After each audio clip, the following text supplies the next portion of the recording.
qandli diabeti bor bemorlar uchun qiziqarli ma'lumot. Demak, ko'pchilik qandli diabeti bor bemorlar insulin olishdan qo'rqadi. Sababi insulin olsa, bu doimiy insulinga o'tirib qoladi. Shu oxirgi chora insulindan qutula olmayman deb o'ylashadi.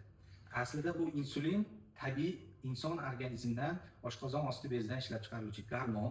Hech qanaqa organizmni bu gormon qaramlikka, ya'ni shu gormonni olishga o'rgatib qo'ymaydi. Insulin olishdan qo'rqish kerak emas. Aslida nimadan qo'rqish kerak? Qonda qand miqdorining yuqori yurishidan qo'rqish kerak. Sababi nima uchun? Doimiy qonda qand miqdorining yuqori bo'lishi organlarning zararlanishiga sabab bo'ladi.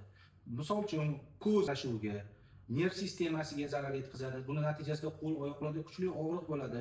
Qon tomirga zarar yetkazishi bu oyoqlarda, barmoqlarda qorayish, ya'ni bitmaydigan diabetik yaralarning paydo bo'lishiga sabab bo'ladi. Yoki buyrakka ziyon yetkazishi nefropatiya, demak, mochinniy kreatinini baland bo'lishiga sabab bo'ladi. Bu degani kompleks qonda qand miqdorining baland bo'lishi organizm zararli. Insulin shu zararlanishlarni, asoratlarni olishda yordam beradigan gormon hisoblanadi. Qachonki buyuriladi doktorlar tomonidan insulin kam miqdorda ishlab chiqarilsa yoki ishlab chiqarilayotgan insulin organizm uchun ishlamayotgan bo'lsa, tashqaridan qo'shimcha ravishda buyuriladi. Insulin olishdan qo'rqmang. Bu sizni qandli diabetni asoratlaridan saqlab qoladi. Afsonalarga, miflarga ishonmang, xalq orasidagi insulin bu organizm uchun foyda hisoblanadi.